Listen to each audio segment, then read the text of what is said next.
So we are about to do trach cleaning. So we want to clean this trach. You will find this in your supply room, the trach cleaning kit. Then if you're suctioning, you'll find a suction kit too in your supply room.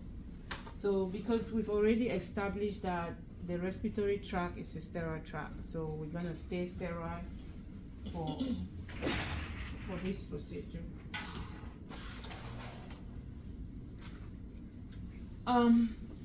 Before, of course, you check your physician's order and everything. You don't need a physician order to clean a trach, by the way. So if you see that it's physically dirty or the patient is struggling to cough, there's mucus all over, it will be the right time to clean. I'll say clean it at least once in your shift. Clean it. Respiratory therapists will assist you with that. They ask the nurse try to clean it at least once. First of all, you want to look and see. By the way, this trach is upside down. Oh God. Yes, Okay. that's okay. So when I remove the inner cannula, I don't like, why is it facing up? It's supposed to face downward. Yes. Okay. So we're good. Okay. So first of all, look at what kind of trach are we dealing with. Okay. This is a Shiley, no cough, number 6. Okay. When it says no cough, that means if this was a coughed trach, there would have been a blue pilot tube sticking to the side. Okay, it's just a little pilot tubing sticking to the side. The reason for that cough trach is that it can be used as an emergent airway in case the trach comes out. So this is non-cough, so this cannot be used as an emergent airway if the trach comes out. Therefore, for this kind of trach, you have to have an obturator at bedside. So I've identified what type of trach it is and the size. It's a Shiley number 6. So I'll go to my supply room, look for Shiley number 6, put it at bedside, look, it's a non-cough, or look for obturator, put it at bedside. If so, for some reason this patient coughs or something, the trach comes out, we'll take that obturator and secure the airway until they put in your trach. Okay, so this has an inner cannula. Okay, so it's supposed to be going downwards, but because it's flipped, that's why it's looking funny. Okay, so you twist and pull, twist, clip. Okay, so that's just the brief explanation of what our trach is. So you want to know what your trach is before you even start your procedure. So of course I explain what I'm about to do in the patient. Come in the room, always sanitize my hands or clean my hands, wash my hands, good hand hygiene and all of that. And this is my kit. I think I have everything I need. I have my saline. If I'm walking by myself, since it's a sterile procedure, I just want to open it just a little bit. I can't open it and just leave it like this because you'll consider contaminated. So I'll just open it a little bit so when I'm ready to walk, I can be able to manage it well. I don't know what size of glove is here, but because if I have big fingers and this is a medium, it may not work right. So I'll have to bring my extra glove to make sure, sterile gloves, just to make sure I'm good. So introduce myself, everything. So now I'm about to clean this trach. You want to always open your sterile field away from you, right?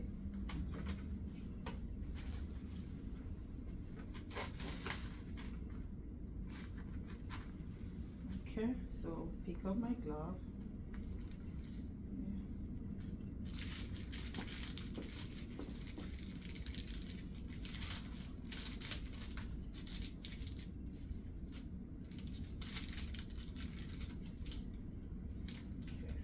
Right. I use large. This is the medium. Just be careful not to touch anything around. Okay. This is my right side. I'm gonna pick up this.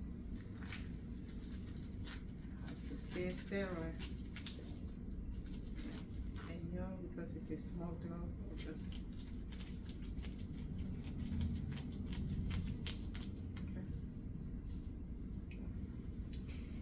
If it's not feeding well, that's fine, because I don't want to touch it to contaminate it. Then okay, I've touched this, so that's considered contamination. Okay, so I can't go anywhere over here. I've already contaminated that, so just try to stay in the middle. At this point, what you do is that you throw this away and start all over. Okay, you throw it away and start all over.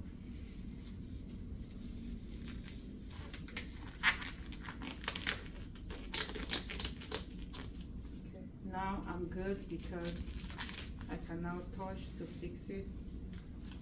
Okay, so I'm sterile right now. Okay, now I pick up my tray. Yeah. Go ahead and lay it on the kitchen. I have a tie. Okay, so this is sterile. Let's say this is my sterile field, right? I have my tie here. See, it touched. See what happened? It just touched the table. So at this point, if I'm treating a patient, I'll throw all of this and start all over. Okay. So let's say this is I'm still sterile. Then I pick up my split gauze, because that's what I'll use to change. Okay. Just lay it there. It's good. Then now this I'll probably use to clean. I'll put it right there. So now I have to contaminate one of my hands, okay, because I have to take out the inner cannula. There are situations where you take out the inner cannula and replace it with a disposable, but say if we're about to clean this and put it back, then this now is contaminated.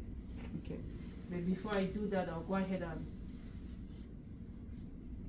open my saline. I've touched my saline bottle, so I've contaminated this hand. I can't go anywhere near the tray with this, the inner part. So I've already contaminated this hand. So I open it, I'll pour it.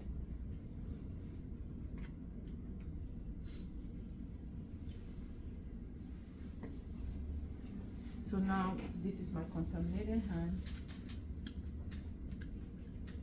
Okay, I'll just dip it in this saline because we want to use it again. I'll just let it soak. Okay. Now, say it's cleaning, clean, it's cleaning. Then I want to clean around the tube, right? So this is still good. This is about the bad hand. Okay. I choose to. I'll use this for that. I have my gauze. Okay, this is my good hand. I have 1, 2, 3, 4. So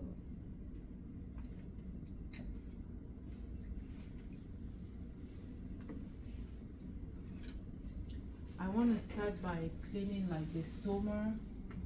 So we'll just do one swab with the stoma.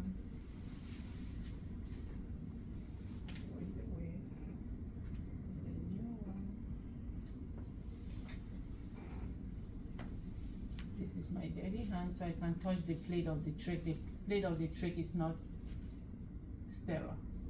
Just clean. You just do the best that you can with it. Okay. Then I can go underneath. Swab, clean. Okay, I have 2 left. Now I can use it.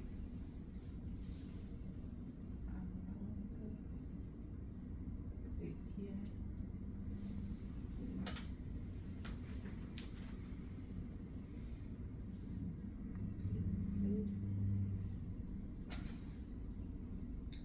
Now assume that my inner cannula was in saline soak, is sterile. Remember, I've not contaminated this hand yet, so I'll now pick my inner cannula.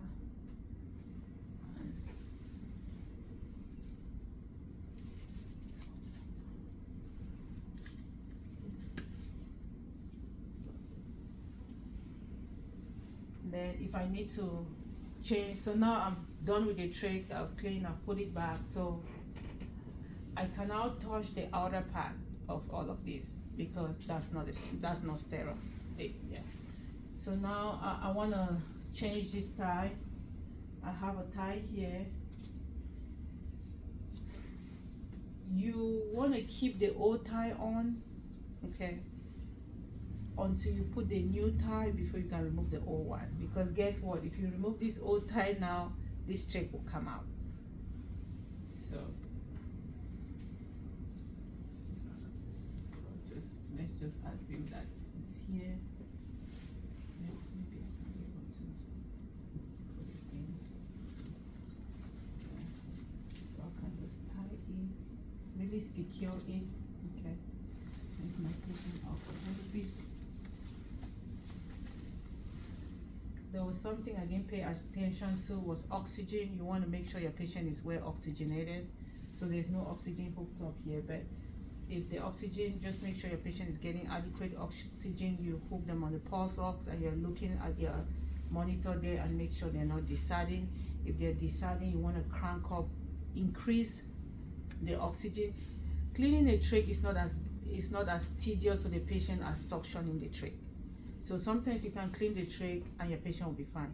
But when you go to suction, then you have to really oxygenate them. But just make sure your patient is oxygenated.